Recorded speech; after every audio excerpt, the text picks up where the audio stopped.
You're literally one connection away from a different life. People will never forget that you help them with their business or you help them by bringing events. So how can you be of service? My intention would be, I'm gonna meet the founders and I'm going to go up to them and tell them, hey, my name is Melissa Waage. I'm a speaker for your next event. I would love to be an ambassador and bring some more people to you. I would love to bring you on my stage. So immediately you're adding value.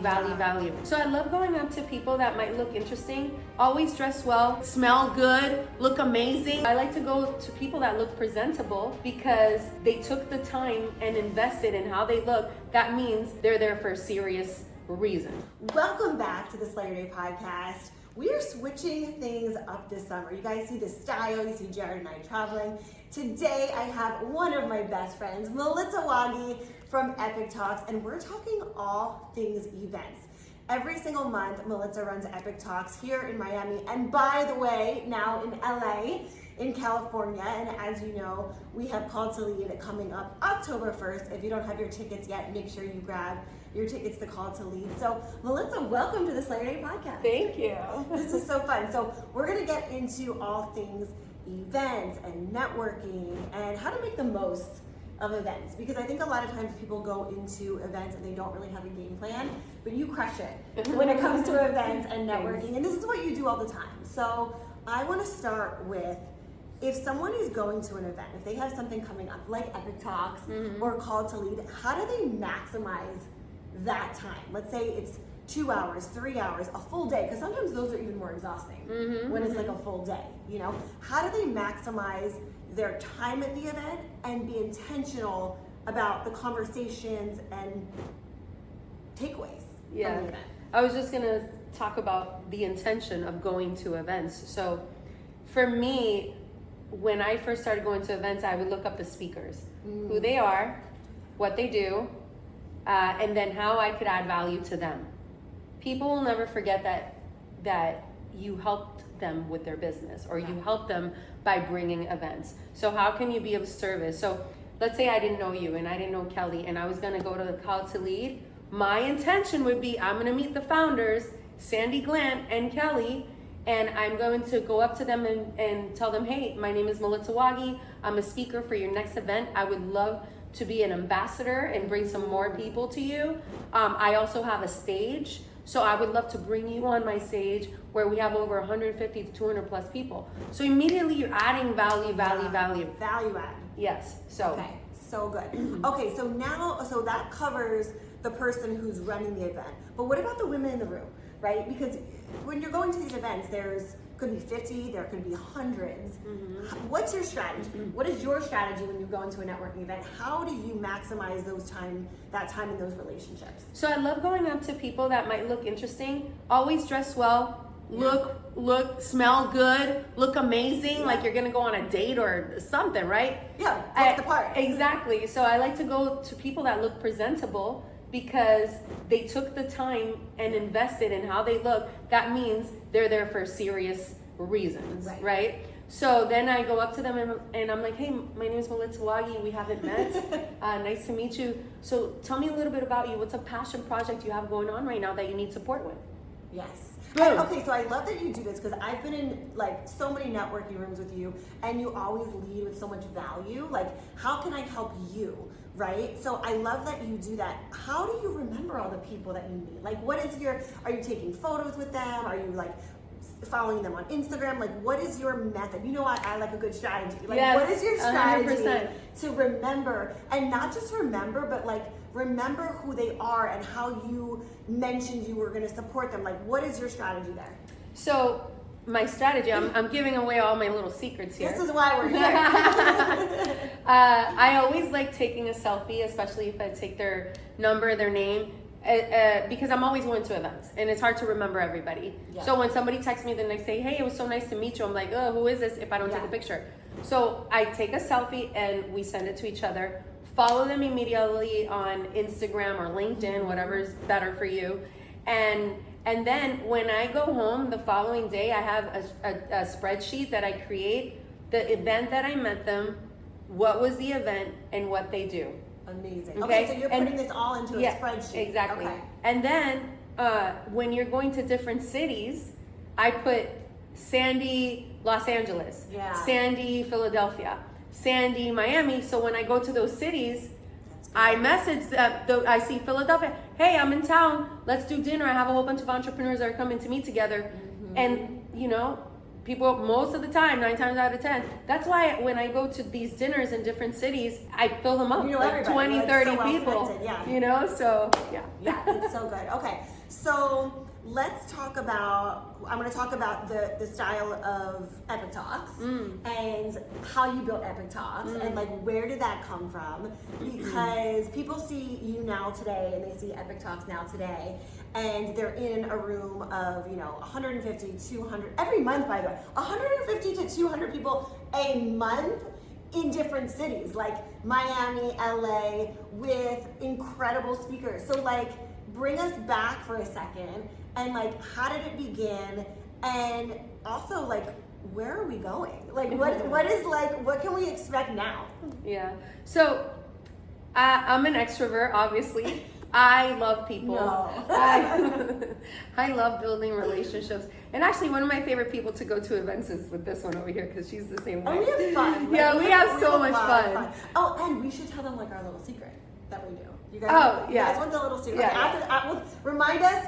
Yeah, Tell us. Remind yeah. us for the secret. Okay. Exactly. She's like, don't give away the secret. So I love meeting new people. I feel like everybody has an opportunity to add value. Everybody has an opportunity to help each other. And I come from a place of just wanting to connect with people. So when I first started Epic Talks, I wasn't finding events like Call to Lead, like, you know, the events that we go to now. And we're talking about 7 years ago, guys. And I remember walking over the bridge in Brickell and I said to myself, if it doesn't exist, I'm going to create it. And it was from the moment that I told myself that, for the moment that I had my first event was only 3 days. Like Grant Cardone says, success loves speed, right? Okay, but that's, I wanna like point that out real quick and just pause there for a second, because most people get so caught up in, oh my gosh, all the details and the execution and just all the nitty gritty details of what it takes to actually do anything, do an event, make lunch, like I don't care what it is. And the fact that you put that together so fast and you literally took time out of the equation just goes to show you like you're overthinking everything. You're overthinking the decision that you have to make right now. When I'm saying this, what are you thinking about? You're overthinking what you're making for dinner tonight. You're overthinking probably 99% of just your day-to-day decisions. So this is just a reminder, stop overthinking and start getting in action. I love that. And stop waiting for permission. Yeah. And also, don't ask anyone. If you have an idea and you're thinking about it, just, okay, I'm making the plan and I'm going for it. Yes. Because majority of the people, they're not action takers. Right. Okay? And what action takers are money makers, right? So for me, I loved my idea and I was so purposeful and passionate about it. I called a girlfriend of mine. She was a law professor, former law professor at the University of Miami. And I had never spoken on a stage before. Yeah. But I knew I had a message to share, right? So then I told her, Alicia Belchenko, I said, hey babe, I'm gonna do this event and you spoke on in stages. I need your help. She's like, okay. She thought I was BSing her. I'm like, I went to Canva. I put a little picture of her, a little picture of mine, and I created this little ugly flyer. And I printed out 100 flyers and I passed it all over downtown, Brickell. I rented a ballroom, got cheese, crackers, wine, and I waited. My first event was in 3 days, was on a Wednesday. 15 people showed up to my first event. Eight of those were my friends. People, that's awesome. 8 of those were my friends. And I remember, I have a picture of it. I'm standing on stage and I'm talking and I'm like, this is my purpose. This is my passion. I want to help people. It doesn't matter what you go through. You can overcome anything. And you know, for those of you that is your first time listening to my story, I'm a foster child. My parents were heroin addicts. I've been homeless, kicked out of high school, lived out of my car, you name it, right? But I never allowed my adversities to keep me stuck. I always believed in whatever the mind can believe it will achieve, right? Napoleon Hill. Right. So that's how it started. And then my second event had 150 people. Second event, 150. Oh wow, I didn't know that. And the way it happened, 15 to 150. So the way it happened was this. And if I would have known Sandi back in the day, and she would have had Call to Lead, I would have been like, Sandi, Kelly. Bring your tribe. Hey, bring your tribe. Support. So at the time, there were no events in Miami. Yeah. I like to say I was kind of the godfather, the pioneer of the events, the entrepreneurship events in Miami. So then I contacted Jason Stone, Millionaire Mentor, who had millions of followers already, a couple of other influencers, and they all brought people, and we had 150. Okay, so I want to ask you a question because you're so good at doing this. And I see you do this like all the time. And what I see you doing is, for example, you just went to LA and she got together doctors that, you know, have their own TV shows. She got together people that you're like, how are you making these connections? I want to ask you, you put that together. You went and you reached out to Jason at the time. What do you have a strategy for that? Because I think a lot of people are going to be watching this and be like, I am not well connected. How do I host these events when I don't have a community or I don't know these speakers? Or because in the beginning you didn't know these people. You had 15 people at the first one, right? Yeah. So what was, give us that tip of like, because you're doing this today and I see you doing it in real time and I know you've been doing this for years. So like, what would you tell the ladies listening, like if they want to connect with people that they don't know yet? What is that? How do you do that? You have to be comfortable with rejection. Yeah, like I go up to people and I don't care. A no is a no. A no now is a yes later. Yes. And and it's rare that I get a no, right? Yeah. Has it happened? Yes. But it's rare. Yeah. And I'll give you an example with Dr. Terry Dubrow. He's the famous doctor. I didn't know if I could drop names, so he's the famous doctor from the Beverly Hills from the show Botched. Botched. Yeah. You know, I went to an event at Mar-a-Lago. I had a couple of doctors with me, and we went to the Breakers hotel room, hotel afterwards. And I see Dr. Dubrow, and then the doctors I was with, they were like, "Oh my God, that's Dr. Dubrow," and I was like, "Do you guys want to meet him?" "No, don't bother him." And when somebody tells me not to do something, that's exactly when I'm going to do it. I mean, she knows me. So I go up to him, and he's talking with his wife. I was like, "Dr. Dubrow," and he looks at me. He's like, "Yeah." I was like, "I have 2 doctors over here, a spine surgeon and a DO that would like to meet you." And he goes, "Absolutely." He got up and came to us, right? And we started talking, and it was that easy. At the time, I didn't have a biohacking event, but I was friends with the spine surgeon, that Dr. Stefano, and I was like, "Yeah, doctor, we're having a biohacking event in Los Angeles." Like she made it up. She literally was like, "By the way, we're having this event, and you'll be the keynote speaker." Yeah, and he was like, "Count me in." And guess what? We just had action. It's the action. Like this is the thing. I wish so many more ladies would move on because, for example, with Call to Lead, I was working out in my garage.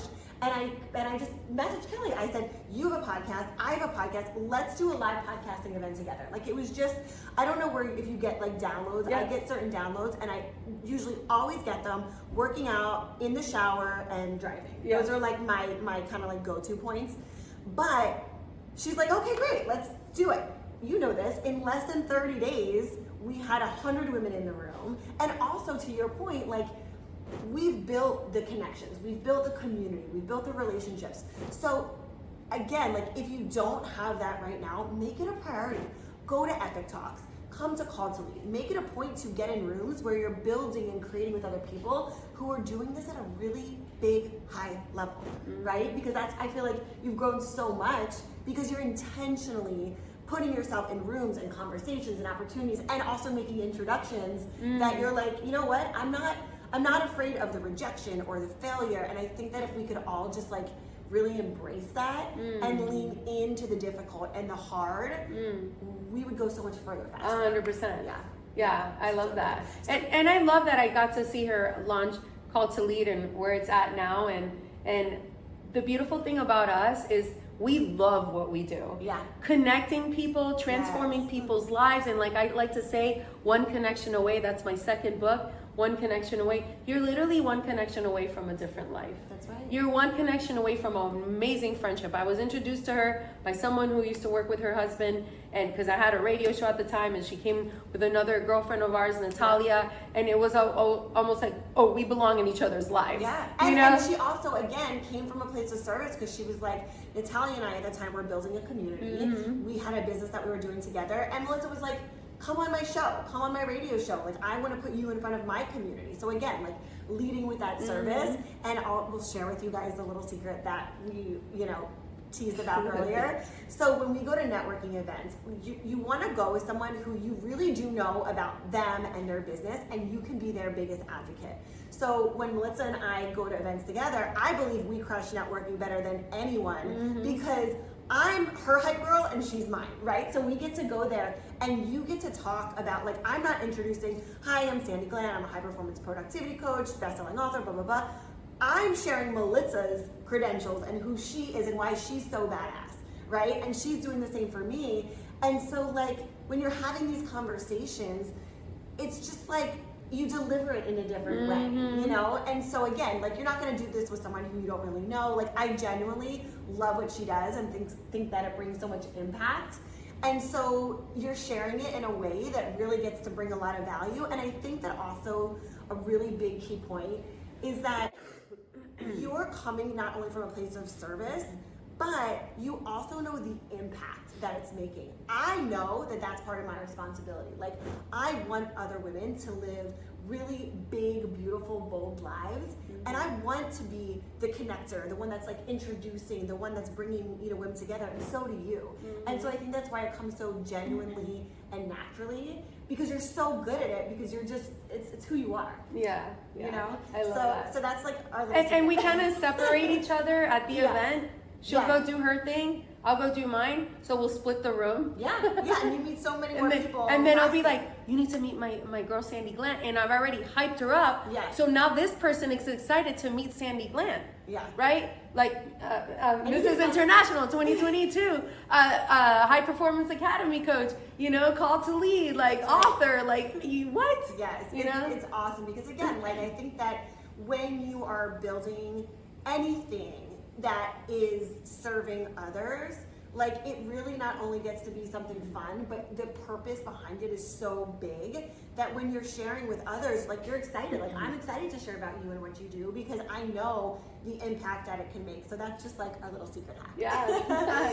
So networking secret hacks. That's right. That's what you should call this podcast. Okay, that's the title of the episode. So let's talk about you've really evolved, like, this year in 2026, launching in a new city. Tell me about, like, was that scary for you? Was it a dream of yours? Like, because I think a lot of times we get in our own heads when we are looking at expansion, and sometimes we block ourselves from those blessings because it might be scary, it's unknown, like, there's so many factors. So what would you say to the women that are listening right now that have something really big on their hearts? Because it may not be an event, but it might be like a podcast or a book or whatever, the next course that they want to do, but it's kind of hard to see through the fog, right? You probably were going through this recently when you were building out in California. I mean, she moved, like, she literally got a new place out in California, and there's all these, like, there's trials and tribulations that come with anything new. What would you say to anyone who's building something new that's, like, scared in the beginning? Just do it. Start baby steps. I don't want you to think of the big picture, right? So, for example, when you're building a house, right? You're thinking about, like, this beautiful, gorgeous house, like the one we're in, right?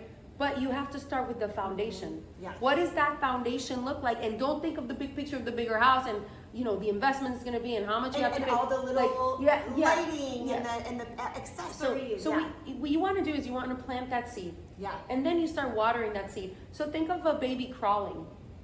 Right? Yeah. Their first little baby crawls. Boom, boom, boom. That's what you do. Stop thinking about the bigger picture, because if you were to think about the bigger picture, then you're gonna get overwhelmed. It's like how do I get to my first million? Let's get to your first 50,000. Let's get to your first 100,000. Right. Yeah. Then, you know what I mean? And then, right? And as you're growing, then you're gonna get to that because you don't stop. You have to stay consistent. And the problem with what I see with 99% of people is that they quit. Okay, it's like working out. Yeah. How many people stay committed to their goals for the new year? Yeah. Do you know that I think it's January 12th is like National Quitters Day because they don't even make it to 2 weeks. Yeah. And that's what happens. When you have a dream and you have a vision, I'm a true believer that God doesn't give you a vision you can't execute. Okay? Think about that. If God planted that seed, that means he believes that you can move the needle forward. That's right. And you never know in the process whose life you're changing. That's what, for me, like, you know, Call to Lead is so different than any event I've ever been to, because it's really rooted in faith, and it's rooted in being able to surround yourself with other women who have big goals and big dreams, but also want you to win as well. It's not like Kelly and I always say, like, Call to Lead is 1 + 1 = 11. So it's like the compound effect of women coming together and creating and sending the elevator back down to others that have big goals and big dreams. Because first of all, who wants to do it alone, right? Like, it's so much more fun doing it with friends and people who that, you know, you want to create with. And Call to Lead, we also, you know, we bring Jake and Jordy and Madison, which is Kelly's daughter, up on stage. And so these are women who are also prioritizing their families and their communities and their big goals and dreams, their health and wellness, and their faith. And when you have all those components, it's like this beautiful recipe for success, and putting God at the center of it, right? So, and I always, you know, say this, and I'm going to be talking about this at Call to Lead, so it's like a little teaser, it's a little taste of what's to come. But I don't know about you, I want to create with the creator. I don't want to just create on my own. And when I do that, the goals, the dreams, the execution, I may not be able to see all of it, but what I can do is have the faith to know it's so much bigger than I could ever imagine on my own. 100%. And I agree with you. It's so powerful when you mention that God is the center of your world, because a lot of leaders don't talk about God. Because they're afraid that they're going to lose followers or whatever it may be. If you're losing followers because you mentioned God, they're not the right followers for you. That's right. Because you want your community to pray for you. Look, I'm getting goosebumps. Pray for you, honor you. Hey, we're doing this because God is the center and he gives us our strength. Absolutely. Every morning I wake up in prayer. I literally go to bed counting my blessings and in prayer. Right? For my family, for my friends, for health and wellness, for literally, like, again, I fall asleep to it. Like, we'll have conversations and she'll say something to me and I'll be like, or even a phone call and I'll be like, tell me what your goals are so I can pray for you for those goals. And so it's, again, 1 + 1 = 11. You're not on your own for your goals and dreams. You are surrounding yourself with other women who are praying for you, who are cheering you on, who are making connections and collaborations.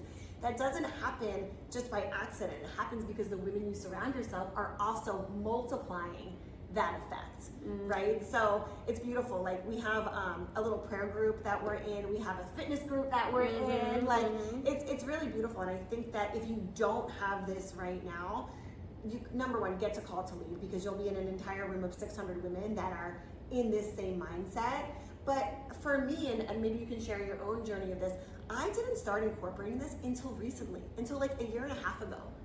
And so I've seen, you know what, I saw a quote the other day, and it said, I know that God exists because I know my life without him and I know my life with him. And I've always been, I love that. I've always known like what my faith is and believed in God, but like not at this level. And I think it also, it changed for me actually after I had kids, because now you're like, oh my gosh, like there's so many things you can't control, and that are, you just have to have faith and believe in God. And I think that for me was like the tipping point, you know? But I think it happens to everybody in different ways. Do you have like an example or an experience that you were like, okay, now I know I'm leaning so much more into my faith, and however you know, put God in your life? I notice when I try to run my business alone and without putting God first, or pray or ask him, things are just messy. You know? And then I notice when I put him at the center and I'm like, Lord, here's my business. I don't wake up with anxiety. I'm not nervous. I'm like chill. Even if things aren't going the way I don't want them, I don't want them to, I'm still like at peace, because I feel that in order for you to learn and grow, you gotta go through those valleys. Right. You know what I mean? Because if everything is perfect, like, what are you gonna learn from that? So now when I go through my darkness, like most people would call it, or the valley, I'm like, okay, what do I get to learn here? Okay, once I learn it, all right, we start going up again. And I think the beautiful thing with that too is because, you know, you have very close friends that you can have these conversations with also, where you're like, I'm not alone. They're praying for me. We're having these conversations. You know, you can call us up at any time and share or vent or pray or whatever. That I think that alone is such a gift, because you aren't alone. Like, no matter what, you know you're not alone. And even if you are alone, like, obviously you have, you know, the Creator to look at and just be like, okay, thank you. I'm learning. I'm figuring out what I need to, because at the end of the day, like, God's not going to give us anything that we can't, you know, go through. And also lean on Him 100%. for, you know, like, to come back to Him. Yeah. And I think I'm learning that even more now, because, you know, I haven't talked about faith much or God much in my content up until recently. And I was doing an interview this morning, and she's like, where are you going? What are you doing? Like, what's building, you know, in your life right now? And I said, the biggest change has been my relationship with God. Yeah. Yeah. Me too. Yeah. So it's beautiful, and even like my husband's has like come along for the ride, and has, you know, his own relationship, and I think that in marriage or with your kids, like, it just makes everything better. 100%. And I want to add one more thing to this before we end here, because the kids are about to get home. I know. I was hoping they were going to come in and crash the podcast. I thought they were going to crash the podcast. One of the most important things you could do is surround yourself with amazing friends. Like, if you have any negativity, negative friends, people try to bring you down, they're not listening to your vision and your purpose, they're not helping you excel, get rid of it. It's not that you don't love them. It's just right now, in order for you to get to the next level, you got to surround yourself with amazing friends. And I have the blessing to have a lot of amazing friends, including this one right here. And, you know, like, her family loves me, her kids love me, I love them. And anytime I'm around them, like, she doesn't let me get stuck in a shitty itty bitty committee. And I'll give you an example. This morning, it was like Murphy's Law. Everything that could go wrong went wrong. And even my car got towed. And I called her and I was like, hey, you know, I'm just in kind of like those moods. I'm like, I don't know if I'm going to make it. She's like, you're coming. We're going to record the podcast. We've got dinner to do together. Like, it's just, and it was just that energy. And because I know she loves me and cares about me, wants the best for me. And it literally, that moment where I saw how much she really wanted me here, it shifted me. I'm like, okay, I'm going. Yeah. And I just came. Yeah. And I think too, like, we can go down. You can go down a path and be like, oh, it was a bad day, and this didn't work out, and my car got towed, and blah, blah, blah, blah, blah, and like stay there, or make the decision like you did to literally shift it, like shift yourself out of it. And so I think, like, compounding this whole entire conversation about make the moves. Decide, like, literally decide whether it's to get out of a bad mood, to make a decision to host an event. Like, there's so much repetition in this conversation about just deciding and going for the things that you want. And look, life is not going to be 100% rainbows and butterflies. I mean, we all wish that it would be, but at the end of the day, the way that you look at it, the way that you process it, the way that you can change it will be the thing that gets you out of it and gives you the perspective, and you'll actually look and say, you know what, this wasn't a bad day, it was a bad moment. Yeah. It was a bad moment that I was able to go through and get myself out, and now we're gonna have an amazing day together. We're gonna go in the pool, we're gonna make content, we're gonna have dinner, we're gonna do all the things. Jake's or Jordy are probably gonna wanna bake a cake, you know, and it will be, you know, butterflies and rainbows on the other side, but don't let a bad moment or a bad hour or a couple hours spoil a day or a time when it could turn out and be really positive because you decided to make that shift. 100%. Okay, where can everybody connect with you and find you? You can find me at Melissa Waage on Instagram, Melitsa Waage. Also, Epic Talks Miami. I'd love to gift her some tickets for my next event as well. Amazing. So why don't we have you guys do this? Comment below, just write the word ticket, and you have to be subscribed to the podcast in order to get a ticket. And then when we roll this out on social media, you have to just follow both of us and then just write the word ticket down below, and we'll pick how many tickets do you want to gift. I'll give you 10 tickets. 10 tickets, you guys. Okay, 10 tickets to the next Epic Talks. So subscribe to both of our Instagrams. Yep. Comment ticket down below, and you'll be entered to win a ticket. Yes. Thank you for watching this amazing episode, and go out there and make your life happen. That's right. As always, ladies, make sure you go out and slay your day.